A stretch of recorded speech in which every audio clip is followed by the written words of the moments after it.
उर्दू सफ़ा को सब्सक्राइब कीजिए और आने वाली हर नई वीडियो के लिए घंटी दबाइए। आवाज़ नज़दीक आती गई और फिर मालती की झाड़ियों से एक आदमी निकलकर इमरान की तरफ बढ़ा। ये उधेड़ उम्र का एक मजबूत जिस्म वाला आदमी था। आंखों से अजीब किस्म की वहशत जाहिर होती थी। चेहरा गोल और दाढ़ी मूछों से बेनियाज, सर के बाल खिचड़ी थे, होंठ काफ़ी पतले और जबड़े भारी थे। इसने शार्क स्किन की पतलून और सफ़ेद सिल्क की कमीज़ पहन रखी थी। फरमाइए, इसने इमरान को घूर कर कहा। मैं नवाब साहब से मिलना चाहता हूँ। क्यों मिलना चाहते हैं? इनसे खादों से मुतल्लिक इकसाम पर मुख्तलिफ तबादला ख्याल करूँगा। खादों की इकसाम? इसने हैरत से दोहराया। आप आखिर हैं कौन? मैं एक प्रेस रिपोर्टर हूँ। फिर वही प्रेस रिपोर्टर। वो आहिस्ता से बुड़बुड़ाया, फिर बुलंद आवाज़ में कहा, देखिए मिस्टर, मेरे पास वक्त नहीं है। मगर मेरे पास काफ़ी वक्त है, इमरान संजीदगी से बोला। मैं दरअसल आपसे ये पूछना चाहता हूँ कि 10 साल कबल वो लाश किसकी थी? क्या इस पे आप कुछ रोशनी डाल सकते हैं? बस खुदा के लिए बस कर दीजिए, वो बेजारी से बोला। मैं इससे मुतल्लिक कुछ नहीं जानता। अगर मुझे पहले इस अजीबो गरीब वाक़े का इल्म होता तो मैं यहाँ आने की ज़हमत ही गवारा ना करता। मुझे सख्त हैरत है, इमरान ने कहा। आखिर आपने किस रफ्तार से अपनी रवानगी शुरू की थी कि आपको अपने कत्ल की इत्तला ना मिल सकी? देखो साहबजादे, मैं बहुत परेशान हूँ, कभी तुम फुर्सत के वक्त आना। नवाब हाशिम ने कहा। अच्छा ये बता दीजिए कि आप ऐसे हालात में क्या महसूस कर रहे हैं? मैं ये महसूस करता हूँ कि मैं पागल हो गया हूँ। पुलिस मेरी ज़िंदगी में भी मुझे मुर्दा तस्वर करती है। मेरा भतीजा मेरी इमलाक पर काबिज़ है। मैं मेहमान खाने में मुकीम हूँ। मेरा भतीजा कहता है कि आप मेरी चचा के हमशक्ल ज़रूर हैं, लेकिन चचा साहब का इंतकाल हो चुका है। अदालत ने इसे तस्लीम कर लिया है, लिहाजा आप मुझे किसी किस्म का धोखा नहीं दे सकते। वाकई ये तो एक बहुत बड़ी ट्रेजेडी है, इमरान ने मगमूम लहजे में कहा। है ना? नवाब हाशिम बोला। इसका मतलब है कि आप मुझे ही नवाब हाशिम तस्लीम करते हैं? कतई जनाब, 100%। आजकल हर बात मुमकिन है। मैं अपने अखबार के ज़रिए लोगों को समझाने की कोशिश करूँगा कि यह वाकई बईदस क़यास नहीं है। शुक्रिया, आप मेरे साथ आइए, मैं आपसे गुफ्तगू ज़रूर करूँगा। नवाब हाशिम एक तरफ बढ़ता हुआ बोला। इमरान के साथ हो लिया। दोनों एक कमरे में आ गए। मगर हैरत है, आपके भतीजे ने आपको यहाँ क़याम क्यों करने दिया? इमरान बैठता हुआ बोला। ऐसी सूरत में तो उसे आपसे दूर ही रहना चाहिए था। मैं खुद भी हैरान हूँ, नवाब हाशिम ने कहा। मेरे साथ इसका रवैया बुरा नहीं है। वो कहता है चूँकि आप मेरी चचा से बड़ी हद तक मुशाबहत रखते हैं, इसलिए मुझे आपसे बेहद मोहब्बत है। आप चाहें तो ज़िंदगी भर मेरे साथ रह सकते हैं, मैं हमेशा आपकी खिदमत करता रहूँगा। मगर ये कभी ना कहिएगा कि आप ही नवाब हाशिम हैं। बड़ी अजीब बात है। इमरान सर हिलाकर रह गया और कुछ देर खामोशी रही। फिर नवाब हाशिम ने कहा, भला आप किस तरह साबित करेंगे कि मैं नवाब हाशिम हूँ? हर तरह से कोशिश करूँगा जनाब, इमरान ने कहा। चंद लम्हे खामोशी रही, फिर राजदाराना लहजे में बोला, यहाँ पे आपकी शहर में 2-4 पुरानी महबूबाएँ तो होंगी? क्यों, इससे क्या गर्ज? नवाब हाशिम उसे तेज़ नज़रों से घूरने लगा। ओहो बस आप देखते जाइए, मुझे इनके पते बताइए, मैं सब मामला आने वाहिद में फ़िट कर लूँगा। आखिर मुझे भी तो कुछ मालूम हो। ओहो बस आप देखते जाइए, मुझे ज़रा इनके पते बताइएगा, मैं सब मामला आने वाहिद में फ़िट कर लूँगा। जी हाँ, आखिर मुझे भी तो कुछ मालूम हो। ठहरिए, एक सवाल का जवाब दीजिएगा, क्या आप वाकई चाहते हैं कि आपको नवाब हाशिम साबित कर दिया जाए? आप मेरा वक्त बर्बाद कर रहे हैं। दफ़तन नवाब हाशिम झुंझला गया। मैं ये कहना चाहता हूँ नवाब साहब कि अगर आपको नवाब हाशिम साबित कर दिया तो पुलिस तो बुरी तरह आपके पीछे पड़ जाएगी। बल्कि मेरा ख्याल ये है कि शायद आप पुलिस के चक्कर में भी पड़ गए होंगे। जाहिर है पुलिस इस आदमी से मुतल्लिक आपको परेशान ज़रूर करेगी जिसकी लाश ने आपके नाम से शोहरत पाई। मेरे खुदा, मैं क्या करूँ? काश मुझे इन वाक़यात का इल्म पहले से होता, मैं हरगिज़ वापस ना होता। लेकिन अब आप कहीं जा भी नहीं सकते, इमरान ने कहा। मैं खुद भी यही महसूस करता हूँ, नवाब हाशिम ने मुस्तबराना लहजे में कहा। आखिर आप इतने पुरअसरार तरीके पर गायब क्यों हो गए? इमरान ने पूछा। ख़त्म करो मियाँ, जो हुआ वो हुआ, देख लिया जाएगा। मैं पुरानी बातें कुरेद कर आवाम के लिए गुफ्तगू मौजू बनना पसंद नहीं करूँगा। फिर तुमसे ऐसी बातें क्या करूँ साहबजादे? ना कीजिए, लेकिन मैं जानता हूँ अनकरीब आप किसी बड़ी मुसीबत का शिकार हो जाएंगे। इमरान उठता हुआ बोला और फिर वो वापसी के लिए मुड़ा। ज़रा ठहरिए, नवाब हाशिम भी उठा। आप मेरे मुतल्लिक क्या लिखेंगे? ये कि आप नवाब हाशिम नहीं हैं। इमरान ने रुक कर लेकिन बगैर मुड़े जवाब दिया। मैं तुम्हारे अखबार पर मुकदमा चलाऊंगा। हाँ, ये भी उसी सूरत में होगा कि अदालत आपको नवाब हाशिम तस्लीम कर ले। इमरान ने पुरसुकून लहजे में कहा। नहीं, तुम ऐसा नहीं कर सकते, नवाब हाशिम चीख कर बोला। मुझे कोई नहीं रोक सकता। इमरान ने भी इसी अंदाज में चीखा। मैं तुम्हें गोली मार दूंगा। नवाब हाशिम के चीखने का सिलसिला बदस्तूर जारी रहा। देखूं तो कहाँ है आपकी बंदूक? इमरान पलट पड़ा, मुंह चाहिए गोली मारने के लिए। इमरान भुटियारपनों के से अंदाज से हाथ हिला हिला कर नवाब हाशिम से लड़ने लगा। सब कुछ हो गया था, बस हाथापाई की नौबत नहीं आई थी। बाहर कई नौकर इकट्ठे हो गए थे। फिर एक खुश रो कवि हैकल आदमी कमरे में दाखिल हुआ। इसकी उम्र ज़्यादा से ज़्यादा 30 साल रही होगी। अंदाज से काफ़ी फुर्तीला मालूम होता था। क्या बात है? इसने गरजदार आवाज़ में पूछा। ये नवाब हाशिम ने इमरान की तरफ इशारा करके बोला, ये किसी अखबार का रिपोर्टर है। होगा, लेकिन गुल मचाने की क्या ज़रूरत है? ये मेरे ख़िलाफ़ अपने अखबार में मजमून लिखने की धमकी दे रहा है। क्यों जनाब, क्या मामला है? वो इमरान की तरफ मुड़ा। आप शायद नवाब साजिद हैं। जी हाँ, लेकिन आप खामखा। ज़रा ठहरिए। इमरान हाथ उठाकर बोला, मैं दरअसल आप ही से मिलना चाहता था कि दरमियान में ये हज़रत आ कूदे और कहते हैं कि मैं नवाब हाशिम हूँ। क्यों जनाब? वो नवाब हाशिम की तरफ मुड़ा। मैंने आपको मना किया था ना कि फजूल बातें ना करें। अरे ओ साजिद, तुझे खुदा समझे, मैं तेरा चचा हूँ। अगर आप मेरे चचा हैं तो मैं आपको यही मशवरा दूंगा कि यहाँ से चुपचाप चले जाएं, वरना मैं आपको पुलिस के हवाले कर दूंगा और पुलिस आपको बहुत परेशान करेगी। फिर उसने इमरान की तरफ देखकर कहा, क्यों जनाब? कतई कतई। इमरान ने सर हिलाया। बिल्कुल जनाब। अच्छा जनाब, आप क्यों मुझसे मिलना चाहते हैं? हाँ, बात दरअसल यह है कि मैं आपसे कुत्तों से मुतल्लिक तबादला ख्याल करना चाहता हूँ। नवाब साजिद इमरान को घूरने लगा। वो कुत्तों का शौकीन था और शहर में इससे ज़्यादा कुत्ते किसी और के पास नहीं थे। आपकी सूरत से तो नहीं मालूम होता कि आपको कुत्तों से दिलचस्पी होगी। नवाब साजिद थोड़ी देर बाद बोला, इसमें शुबा नहीं कि मेरी सूरत आदमियों जैसी ही है, लेकिन कुत्तों से मुतल्लिक मैं बहुत कुछ जानता हूँ। क्या जानते हैं? यही कि बाज़ औक़ात कुत्ते बिला वजह भौंकने लगते हैं।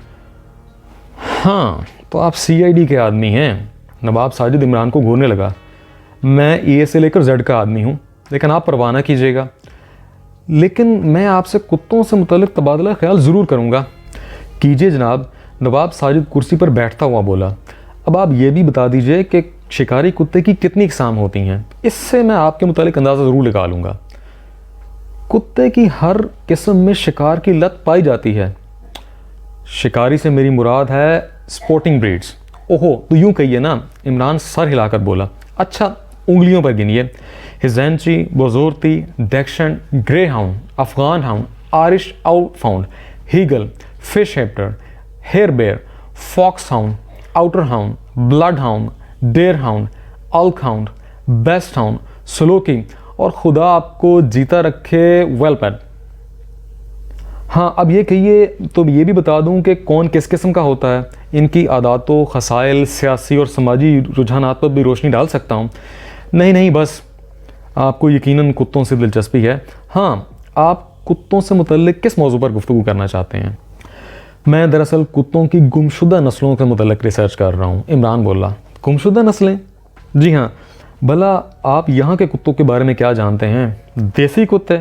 नवाब साजिद नफरत से मुंह से कोड़ कर कहा। जी हाँ, देसी कुत्ते। आज भी इन पर विलायती कुत्ते मुसल्लत हैं। है ना बड़े शर्म की बात? आप विलायती कुत्तों को सीने से लगाते हैं और देसी कुत्ते कारे मुजल्लत में पड़े होते हैं। हो, तो आप देसी कुत्तों के लीडर हैं। नवाब साजिद हंसने लगा। चलिए यही समझ लीजिए। हाँ, तो मैं कह रहा था, ठहरिए, मैं देसी कुत्तों के मुतल्लिक कुछ भी नहीं जानता। नवाब साजिद उठता हुआ बोला। मेरा ख्याल है कि आपकी भी कुछ ना कुछ मसरूफियत होगी। वो इमरान और नवाब हाशिम को कमरे में छोड़कर चला गया। चंद लम्हे खामोशी रही। फिर नवाब हाशिम इमरान को अजीब सी नज़रों से घूरने लगा। थोड़ी देर बाद उसने कहा, आखिर तुम हो क्या भला? मैं हूँ Ali Imran, MS CDSE, officer on special duty from central intelligence bureau. आप गुफ्तगू कीजिए मुझसे। ओह, तब तो मेरा भतीजा बड़ा चालाक मालूम होता है। नवाब हाशिम हंसता हुआ बोला। ठहरिए, मैं से बुलाता हूँ। ठहरिए, मुझे जो मालूम करना था मैं कर चुका। यार, तुम इस काबिल हो कि तुम्हें साहिब मसाहिब बनाया जाए। इससे ज़्यादा काबिल हूँ नवाब साहब। मैं दावे से कह सकता हूँ कि आप ही नवाब हाशिम हैं। फिर कलाबाजी खाई। नवाब हाशिम कहका लगाया, फिर संजीदा होकर बोला, अब जाओ वरना मैं आपको पुलिस के हवाले कर दूंगा। मशवरे का शुक्रिया। इमरान चुपचाप उठा और बाहर निकल आया। रोज तय करते हुए इत्तफाकन इसकी नज़र मालती की बेतरतीब झाड़ियों की तरफ उठ गई और इसने महसूस हुआ कि वहाँ कोई छुपा हुआ है। दूसरे ही लम्हे इसने अपनी रफ्तार तेज़ कर दी और बाहर निकलकर गाड़ी में बैठ गया और गाड़ी एक तरफ बढ़ा दी।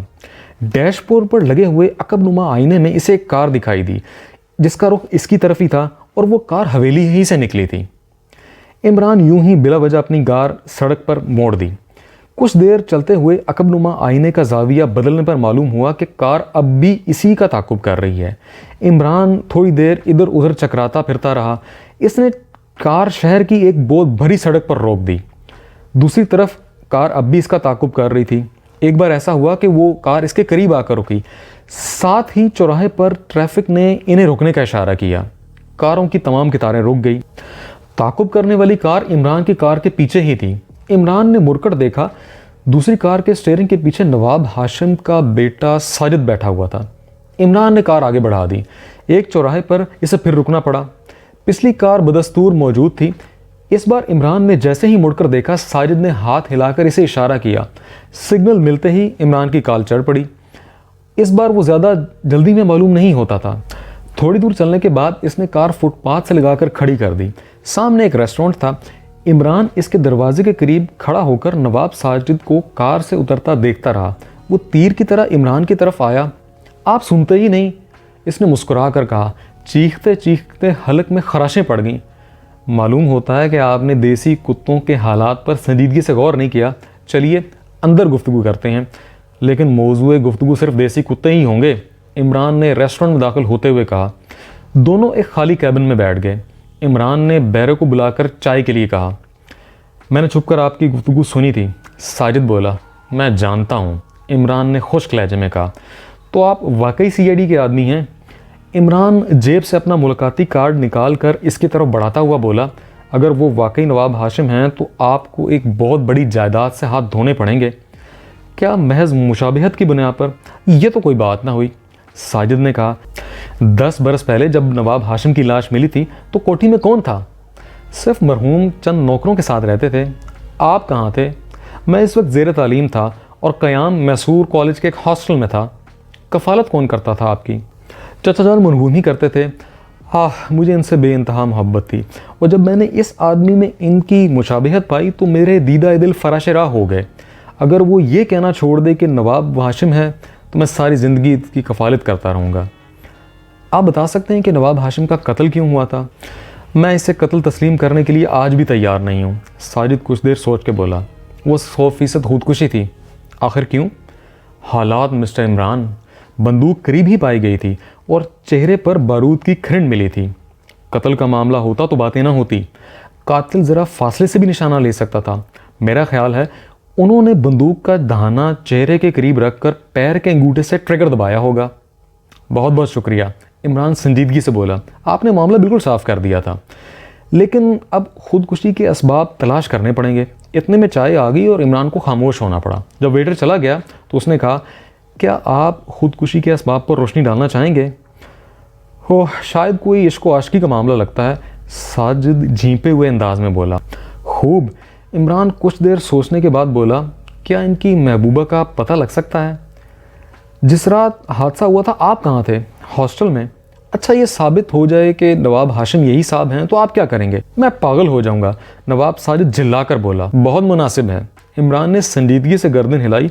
वो इस वक्त परले सिरे का अहमक मालूम होता था। जी, साजिद और ज़्यादा चिल्ला उठा। मैंने अर्ज़ किया कि अब आप पागल होकर पागल खाने तशरीफ़ ले जाइए और 10 साल बाद फिर आइएगा। उस वक्त तक नवाब हाशिम का इंतकाल हो चुका होगा। आप मेरा मज़ाक उड़ा रहे हैं। नवाब साजिद भिन्ना कर खड़ा हो गया। जी नहीं, बल्कि आप दोनों चचा भतीजे कानून का मजाक उड़ा रहे हैं।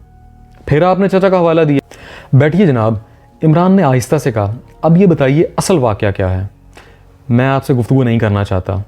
अच्छा, खैर जाने दीजिए, हम कुत्तों के मुतल्लिक गुफ्तगू करेंगे। साजिद बैठ गया, लेकिन इससे साफ जाहिर हो रहा था कि वो किसी ज़हनी उलझन में मुब्तला है। मैं इस कुत्ते रेगी से मुतल्लिक पूछना चाहूँगा। क्या ये उसी शख्स का है? नवाब साजिद ने कहा। भला किस नस्ल का होगा? वो गला हीगल है, इंतहाई कामचोर और निकम्मा कुत्ता है। अगर ये असील होता तो क्या कहने थे। वाह वाह। क्या पहले भी नवाब हाशिम ने कुत्ते पाले हैं? नहीं नहीं, कुत्तों से तो इन्हें हमेशा नफरत रही। आप इसे हवेली से निकाल क्यों नहीं देते? साजिद कुछ ना बोला। इमरान इसे टटोलने वाली नज़रों से देखता रहा। कुछ देर बाद इसने कहा, आप जानते हैं वो क्या कर रहा है?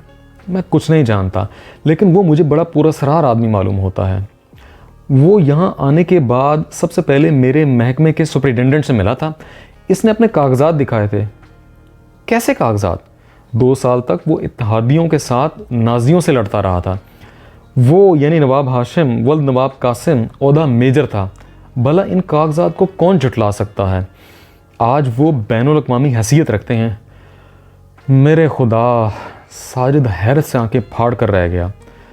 चंद लम्हे खामोश रहा, फिर हज़यानी अंदाज में जल्दी से बोला, नामुमकिन, गलत है, बकवास है, वो को फ्रॉड है। मैं आज ही उसे धक्के दे के निकलवा दूंगा।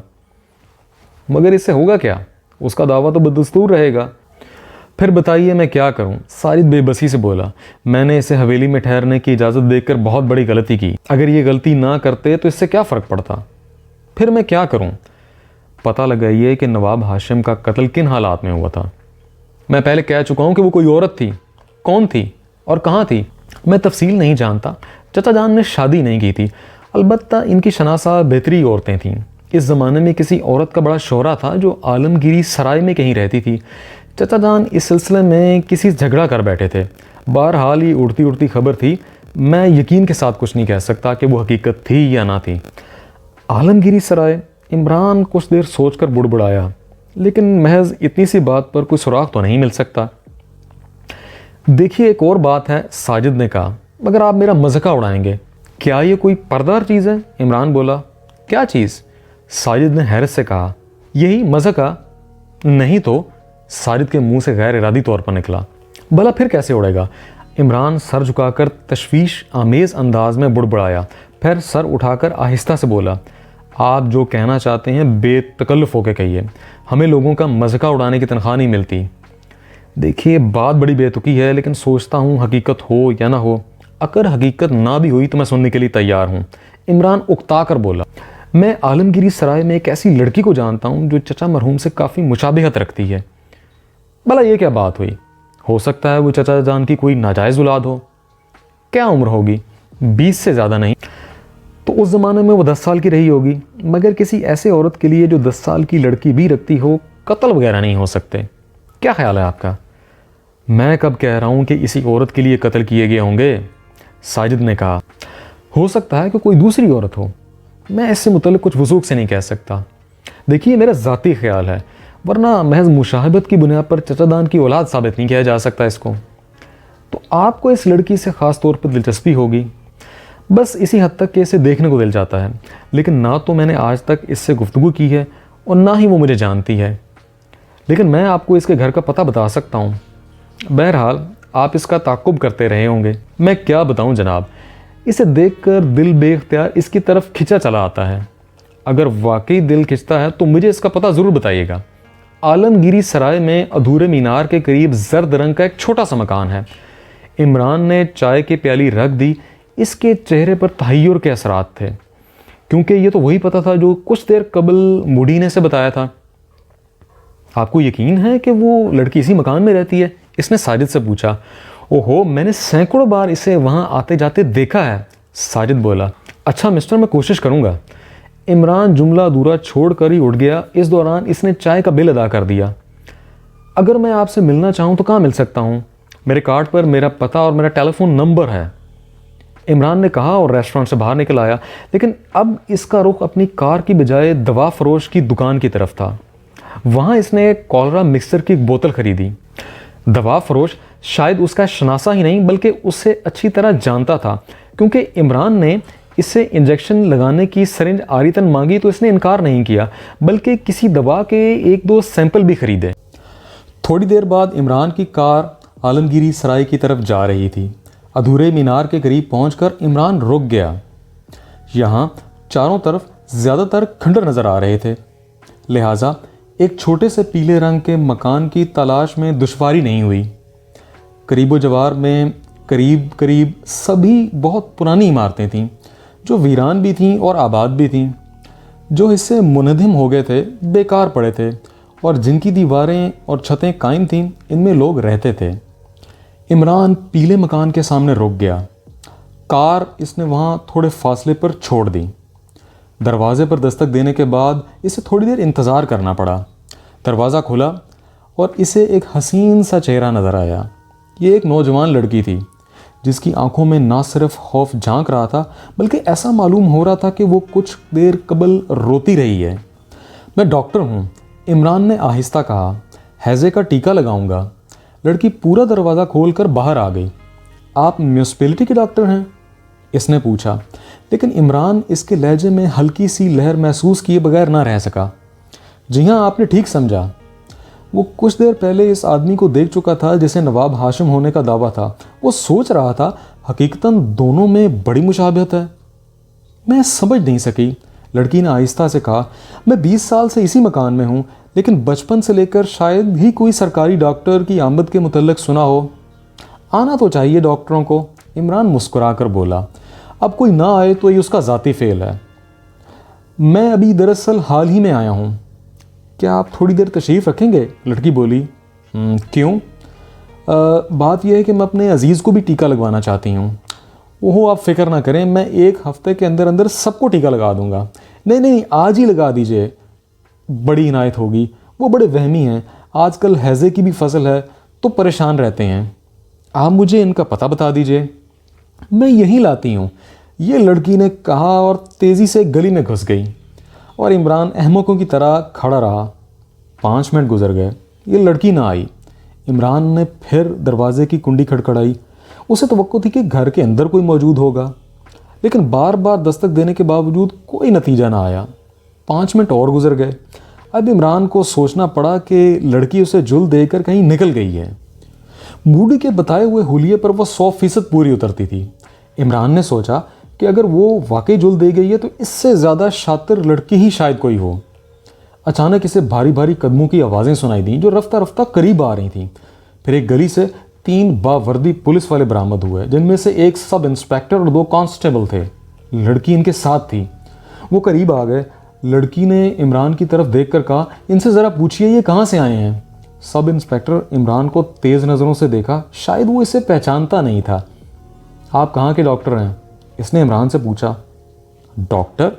इमरान ने हैरत से कहा। कौन कहता है कि मैं डॉक्टर हूँ? देखा आपने? लड़की ने सब इंस्पेक्टर को मुखातिब किया। इसके लहजे में मुसर्रत आमेज़ कपकपाहट थी। तो आपने खुद को डॉक्टर क्यों जाहिर किया? सब इंस्पेक्टर गर्म हो गया। कभी नहीं, इमरान लड़की की तरफ इशारा करके बोला। मैं तो इनसे सदरुद्दीन अल्लाह वाले का पता पूछा था। इन्होंने कहा मैं ठहरिए बुला के लाती हूँ। मगर मियाँ, आप तो सदरुद्दीन अल्लाह वाले नहीं मालूम होते। ये झूठ है, सरासर झूठ। लड़की चिल्ला कर चीख उठी। अरे तौबा है। इमरान अपना मुंह पीटने लगा। आप मुझे झूठा कहती हैं? नहीं मिस्टर, इससे काम नहीं चलेगा, सब इंस्पेक्टर भर में चढ़ाकर बोला। तो आप जिससे कहें उससे काम चला लें। इमरान ने बेबसी के इजहार से अपना सर को खफीफ से जुम्बश दी। आपको मेरे साथ थाने चलना पड़ेगा। सब इंस्पेक्टर बुरी तरह गुस्से में भर गया। ज़रा 1 मिनट इधर आइए, इमरान ने कहा, और फिर वो उसे गली के एक सिरे तक ले आया जहां लड़की और कांस्टेबल्स फासले पर थे, लेकिन तरफैन दोनों एक दूसरे को बआसानी देख सकते थे। इमरान ने जेब से अपना कार्ड निकाला और सब इंस्पेक्टर की तरफ बढ़ा दिया। कार्ड पर नज़र पड़ते ही पहले तो इसने इमरान को आंखें फाड़ कर देखा, फिर यक बयक 3 कदम पीछे हटकर इसे सल्यूट किया। लड़की और दोनों कांस्टेबल ने इसकी इस हरकत को बड़ी हैरत से देखा। उधर सब इंस्पेक्टर हलकला रहा था। माफ़ कीजिएगा, मैं आपको पहचानता नहीं था, मगर हुजूर वाला ये लड़की बहुत परेशान है। क्यों? कहती है किसी ने इससे 25,000 रुपये उड़ा लिए हैं और ये भी कहती है कि कुछ नामालूम अफराद इसका अरसे से ताकुब कर रहे हैं। घर में कोई और है? कोई नहीं, तन्हा रहती है। 1 माह गुजरे इसके बाप का इंतकाल हो गया है। आपने पूछा नहीं कि रुपए आए कहाँ से? बज़ाहिर हालत से तो नहीं मालूम होता कि इसके घर में नकदी होगी या 25,000 रुपये की बसात है। जी हाँ, मैं समझता हूँ, लेकिन लड़की शरीफ मालूम होती है। शरीफ मालूम होती है? इमरान ने हैरत से दोहराया। फिर ज़रा तल्ख लहजे में बोला, बराए करम महकमे को बनिए की दुकान ना बनाएं। शराफत वहाँ देखी जाती है जहाँ उधार का लेन देन हो। बस अब तशरीफ़ ले जाइए। मगर नहीं, ज़रा ठहरिए, क्या आपने बाकायदा तौर पर चोरी की रिपोर्ट दर्ज की है? अब सब इंस्पेक्टर बगलें झांकने लगा। जी सर, वो बात दरअसल ये है कि लड़की हसीन भी है और जवान भी। इमरान ने जुमला पूरा कर दिया। जब रिपोर्ट नहीं दर्ज की तो इसके साथ भागे आने की क्या ज़रूरत थी? जी वो दरअसल। चले जाओ, इमरान ने गर्ज कर कहा। सब इंस्पेक्टर थूक निकल कर रह गया। इमरान की गरज लड़की और कांस्टेबल्स ने भी सुनी थी। सब इंस्पेक्टर चुपचाप गली में दाखिल हो गया। कांस्टेबल ने देखा तो वो भी खिसरे गए। लड़की जहां थी वहीं खड़ी रही। इमरान इसके करीब पहुंचा। तुम्हारा नाम दुर्दाना है? जी हाँ। तुमने मिस्टर वॉल्टर मूडी के हाथ कोई सिंगारदान फरोख्त किया था? जी हाँ, किया था। लड़की ने कहा। इसके अंदाज में ज़रा भर हिचकिचाहट नहीं थी। वो तुम्हारा ही था। मैं ये आखिर क्यों बताऊं? इसलिए कि महकमा सुराग रुसानी का एक ऑफिसर तुमसे सवालात कर रहा है। लड़की चंद लम्हे तो खामोश रही, इसे देखती रही, फिर बोली, जी हाँ वो मेरा ही था। वालिद को विरसे में मिला था। चंद पुरस्कार आदमी इसे मेरे पास से निकाल लेना चाहते थे, इसलिए मैंने मिस्टर मूडी के हाथों फ़रोख्त कर दिया 25,000 में। जी हाँ, और फिर वो 25,000 भी खो दिए। लड़की के लहजे में बड़ा दुख था। किस तरह? चोर ले गए। मेरा ख्याल है ये वही लोग होंगे जो अरसे तक इस सिंगारदान के चक्कर में रहे होंगे। उन्होंने मिस्टर मूडी का भी पीछा किया था, मगर वहाँ दाल नहीं गली। अब अच्छी तरह गल गई है। इमरान सर हिला के बोला। मैं नहीं समझी। हवालात ऐसी जगह हैं जहाँ खटमल और मच्छर सब समझा देते हैं, लेकिन हवालात से मुझे क्या गर्ज? देखो लड़की, बनने से काम नहीं चलेगा। चुपचाप अपने साथियों का पता बता दो। तुम्हें तो ये खैर ये कह के भी बचाया जा सकता है कि तुम महज एक एहलकार थी, मामले की अहमियत से वाकिफ़ नहीं थी। मैं कुछ नहीं समझी जनाब। देखो, तुमने जिस सिंगारदान के 25,000 वसूल किए थे वो 150 में भी महंगा है। आपको धोखा हुआ है। लड़की मुस्कुरा कर कहा। इसमें हज़ारों रुपए के जवाहिरात थे। नकल थी। नामुमकिन, मैं मान ही नहीं सकती। इमरान चंद लम्हे उसे गौर से देखता रहा, फिर बोला, तुम नवाब हाशिम को जानती हो? मैं नहीं जानती। नवाब साजिद को जानती हो? आखिर आप कहना क्या चाहते हैं? भला नवाबों को क्यों जानने लगी? क्या आप मुझे आवारा समझते हैं? नहीं, कोई बात नहीं। हाँ, मैं इस सिंगारदान के मुतालिक हम गुफ्तगू कर रहे थे। आपको ये शुबा कैसे हुआ कि वो जवाहिरात नकली हैं? बेकार बातों में ना उलझो, साथियों के नाम बताओ।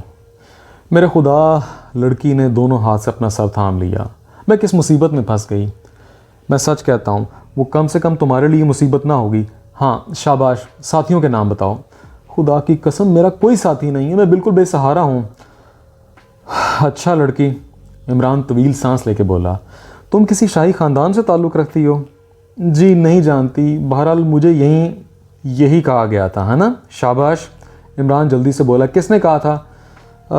मेरे एक हमदर्द ने। हाँ, मेरा मतलब है कि मुझे इसी हमदर्द का पता चाहिए। पता तो मुझे मालूम नहीं। लड़की, मेरा वक्त बर्बाद ना करो। खुदा की कसम, मैं इनका पता नहीं जानती। वालिद साहब के इंतकाल के बाद उन्होंने मुझे बहुत मदद की। गालिबन वो वालिद साहब के गहरे दोस्तों में थे, और तुम्हें इनका पता नहीं? ताज्जुब है। नहीं, ताज्जुब नहीं है। वालिद साहब के इंतकाल के बाद मुझे इल्म हुआ कि वो उनके दोस्त थे। वालिद साहब का इंतकाल कब हुआ? 1 महीना पहले की बात है। मैं यहाँ मौजूद नहीं थी, एक ज़रूरी काम के सिलसिले में बाहर गई हुई थी। वालिद साहब इस दौरान सख्त बीमार पड़ गए। हो सकता है उन्होंने खुद ही अपने दोस्त को तीमारदारी के लिए बुलाया हो। बहरहाल जब मैं वापस आई तो 2 दिन कबल ही दुनिया से रुखसत हो चुके थे। मैंने इनकी कब्र बाद में देखी। पड़ोसियों ने बताया कि इनकी तजहीज़ व तकफीन बड़े शान से हुई। सिंगारदान के वजूद से तो वो पहले ही वाकिफ़ थी। इससे बहुत कीमती समझती थी, क्योंकि वालिद साहब की ज़िंदगी में भी बड़े पुरस्कार आदमियों ने इसे हासिल करने की कोशिश की थी। तुम्हारे वालिद साहब के दोस्त ने तुम्हें मशवरा दिया था यही कि मैं सिंगारदान को किसी महफूज जगह पर पहुंचा दूं। मैंने कहा कि आप अपने पास ही रख लें, लेकिन उन्होंने कहा कि मैं भी ख़तरों में पड़ जाऊंगा। हाँ, अगर कोई गैर मुल्की यानी अंग्रेज़ या अमेरिकन तुम्हारी मदद करे तो यह ज़्यादा बेहतर होगा। उन्होंने मुझे मिस्टर मूडी को दिखाया, जो अक्सर वहाँ से गुजरते थे। मूडी इधर से गुजरता रहता है? हाँ, अक्सर। मैंने कई दफ़ा देखा। हाँ, तो एक शाम वालिद साहब के दोस्त भी यहाँ मौजूद थे। इत्तफाकन मूडी साहब की कार वहाँ से गुजरी। उन्होंने मुझसे कहा मैं सिंगारदान को इनके साथ लेके इनकी कार में बैठ जाऊँ। कार की रफ्तार धीमी थी। मैं बैठ गई। जो कुछ मुझे करना था वो पहले ही समझा दिया मैंने आपको। क्या समझा दिया? यही कि मैं शाही ख़ानदान से ताल्लुक़ रखती हूँ, और जो कुछ मूडी साहब से आपको मालूम हुआ है मैं कहाँ तक बताऊँ, मेरा सर चकरा रहा है। तो तुम किसी शाही ख़ानदान से ताल्लुक़ नहीं रखती? मुझे इल्म नहीं कि मैं किस ख़ानदान से ताल्लुक़ रखती हूँ। वालिद साहब ने तो मुझे आज तक बताया ही नहीं। वो एक बहुत बड़े आलिम थे। यहाँ किताबों के ढेर से ढेर आपको मिलेंगे। अच्छा, वो क्या करते थे? तस्वीरों के कुछ ब्लॉक्स बनाते थे। इससे अच्छी खासी आमदनी हो जाती थी। लेकिन पिछले 6 साल से जब वो 4 साल की रूपोशी के बाद वापस आए तो कुछ भी नहीं करते थे। मैं समझा नहीं। आप बड़ी देर से खड़े हैं, अंदर तशरीफ़ ले आइए। लड़की ने कहा, अगर वाकई सिंगारदान के जवाहरात नकली हैं तब तो मुझे खुदकुशी करनी पड़ेगी, क्योंकि मूडी साहब के रुपए भी चोरी हो गए हैं। ये दोनों अंदर आए जिस कमरे में लड़की इसे लाई थी। इसमें चारों तरफ किताबों की अलमारियां बड़ी बड़ी थीं। ये एक लंबी दास्तान है जनाब, लड़की ने बात शुरू की और किसी ने बाहर से दरवाजे पर दस्तक दी। ज़रा 1 मिनट ठहरिएगा, लड़की ने कहा और उठकर चली गई। इमरान गहरी नज़रों से कमरे का जायज़ा लेने लगा। अचानक इसे वो आवाज़ सुनाई दी और वो बेख्तियार चौंक पड़ा, क्योंकि वो मूडी की आवाज़ थी और दूसरे ही लम्हे मूडी कमरे में दाखिल हो गया। इमरान? मूडी दरवाजे पर ठिठक गया। आओ आओ, इमरान मुस्कुरा कर बोला। ये तुमने क्या किया? तुमने शहजादी साहब को तो कुछ बता तो नहीं दिया? Shut up. Press the bell icon.